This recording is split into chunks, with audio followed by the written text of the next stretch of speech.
Hey friends, today is the first video in a series of videos about building a farm at your church.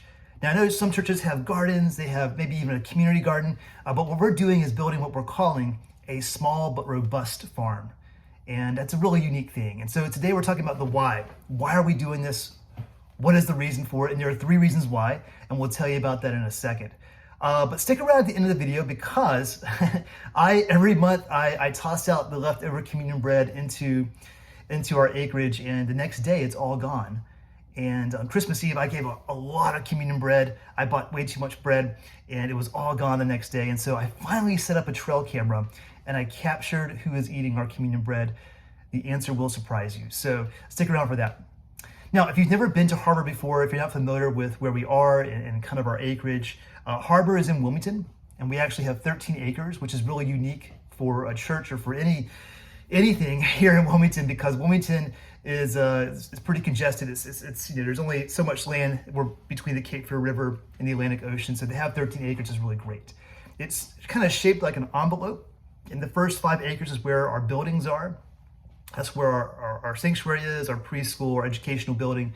The back 8 acres, that is acreage. That is trees, fields. We have a retention pond back there, a couple of those, and we have done a lot of good things with that. First, there's a disc golf course. I know that's really random, but there's a great disc golf course on this property, and my man Nick has done a great job of getting that up, and it's got a lot of traffic every day. And so we also have a pier and some crosses that are back there. The crosses are what we walk to every Good Friday. We walk out there in silence, and then we pray, and then we sing, and it's a really beautiful moment. You can go back out there and sit and chill and relax. We have alligators out there. We know of at least 2 alligators that are there. They kind of come and go, but they're there quite frequently. And last week it wasn't our goat, but there was a goat out there, and if only that goat could read. But anyway, we also have a prayer trail, and we also have a big barn, and that's kind of the makeup of the back property there, and that's where we're building our farm. We already have an existing food ministry. We've had it for over a decade, and it's a great ministry. Once a month, we give about 2 weeks of groceries to 30 families, roughly about 80 to 90 people. And they come to our property. The church spends the month collecting the food, and then we bag it, and then we give it to them, and we do make some deliveries. And it's been a great ministry for us. But my friend Laura, who leads the ministry, for the last year and a half or so, in the back of our heads, we have known that there's more to this. This is a great ministry. It could be special. We couldn't put our finger on what it was. We took a couple meetings to try to sort of flesh out with other sort of nonprofits and other businesses to kind of see what they're doing, and it just didn't come to us.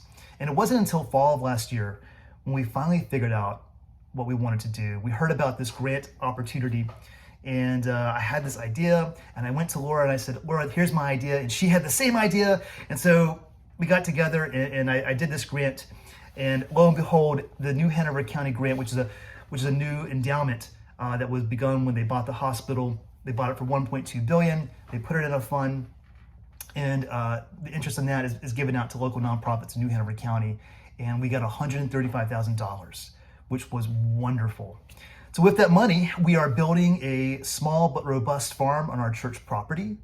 We are also buying what we're calling a farm truck to deliver the fresh food that we grow. We're going into these food deserts, or at Harbor we call them food apartheids, because a lot of these deserts are rooted in a very long negative history of racism.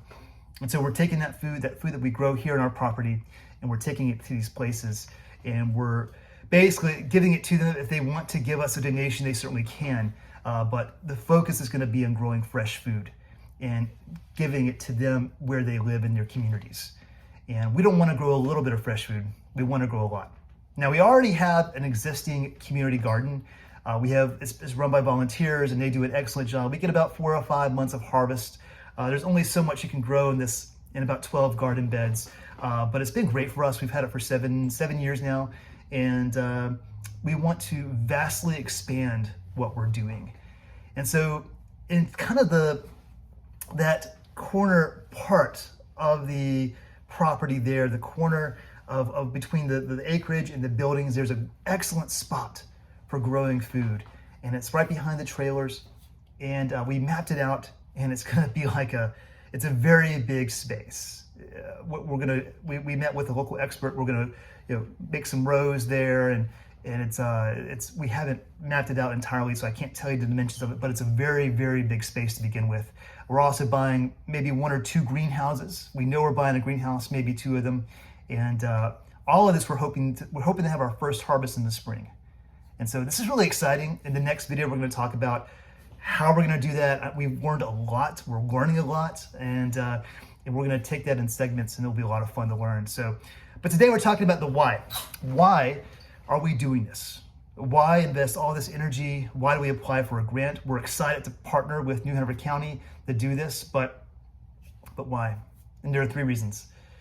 The first one is this: preventative healthcare. A lot of people that we'll be serving, many of them will be younger, many of them will be children, and by making fresh food available to them, we're setting them up for a lifetime of better health care. Some of those will be adults.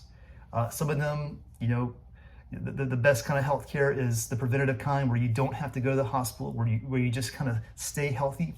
And that's a really important part of our mission, is preventative health care and keeping people healthy. There are just some people in our community that just don't have the same opportunities, both financially, and they don't have grocery stores in their community. They can't walk to these places. Grocery stores are popping up all over Wilmington, but not in some neighborhoods. And there's a reason for that. We worship a God who, when he had thousands of hungry people before him, he multiplied the fish and the loaves, and he made food available for everyone, not just a select few. And so food is a very essential part of Christianity. It was a very essential part of Jesus' ministry. When he sat down with people, it was usually over food. The act of sitting down at the table was about feeding your body and your soul. And so food is a very crucial component of Jesus' ministry. The second reason is that we are a church and a denomination. All of the United Methodists here in East North Carolina are committed to the work of anti-racism, and so are we. And so when you examine these food deserts or food apartheids, you have to acknowledge that they became that way in part because of systemic racism, which is not to say that there aren't people in churches and local nonprofits and leaders, elected leaders, who aren't combating that and doing their very best to try to change that, but you can't correct decades, centuries of racism overnight. And so we want to be a part of the solution. And we're reminded of the words of Norman Borlaug, who was a Nobel Prize farmer who developed this wonderful crop that was able to sustain diseases and not fall down. It was a grain crop, and he fed over 1 billion people with his invention. But he said the most essential component, the social justice, is adequate food for all humankind. And that's what we're trying to do through this project.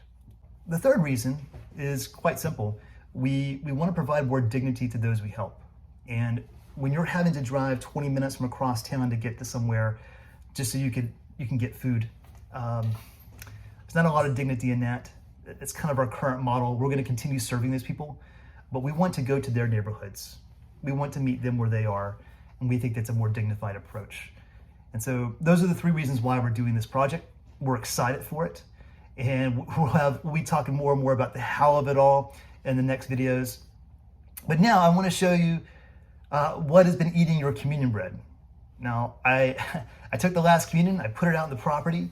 In fact, this is where we're going to be starting the farm here. So I want to know what's out there. I want to know what could be coming at our food here. And the answer, I think it's a lot of animals, but on this particular night, it was this.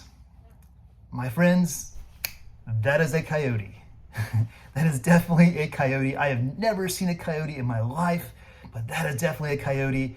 And most of that communion bread was gone. So he ate most of the leftover communion bread, and that's pretty cool. And so for the next video, I'm gonna try to get a better shot of this coyote and see if we can get him a little bit closer to the camera, get a good shot of him, and see what other animals are eating the bread as well. Maybe I'll even put some bread on the pier down at the retention pond. So Anyway, if you have any names for the coyote, please put them down below here. Religious puns are definitely encouraged. They're accepted, actually. So if you have any fun names for him, put them down there. If you have any ideas, any inspiration, any comments about what we're doing here, please put them there as well. This is a big education for us. We're doing our best to learn as much as possible, so we invite you to put that down there. And we thank you so much for listening, and we will see you next week. And we have another video coming out, and we're going to talk about the how of it all. And the how is really interesting. And next, we're going to talk about farm IDs, wells, irrigation, and that's going to be really exciting as well. So we'll see you next week.